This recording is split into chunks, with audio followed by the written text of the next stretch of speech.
Now, Donald Trump's national security advisor says it was wholly appropriate for the president to share sensitive national security information with Russia's ambassador and foreign minister during a meeting last week.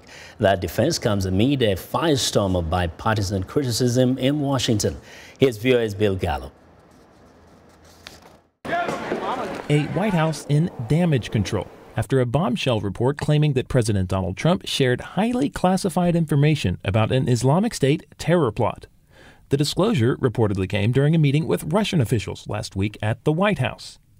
National Security Advisor H.R. McMaster acknowledged that Trump shared the info, but downplayed its importance. It was nothing that you would not know from open source reporting in terms of a source of concern. McMaster also said the disclosure was completely legal. It's wholly appropriate for the president to share whatever information he thinks is necessary to advance the security of the American people. That's what he did. What he didn't say was whether Trump intended to share the information or whether the info slipped out while boasting about the great intel he receives, as the reports allege. In a tweet, Trump said he has the absolute right to share information for national security or humanitarian reasons. But many in Congress are not satisfied with that answer. If the reporting is accurate, in one fell swoop, the president could have unsettled our allies, emboldened our adversaries, endangered our military and intelligence officers world over, and exposed our nation to greater risk. What the president did was totally outrageous.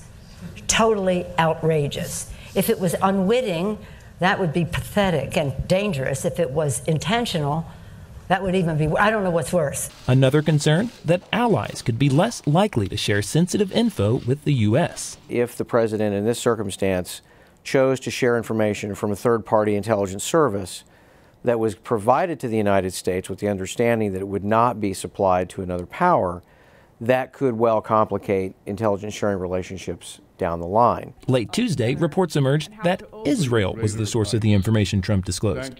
That could make things awkward next week when Trump meets Israeli officials during his first overseas trip as president. A trip designed in part to help change the rocky narrative of a new administration. Now, that trip risks being overshadowed by yet another controversy. Gallo, VOA News, the White House.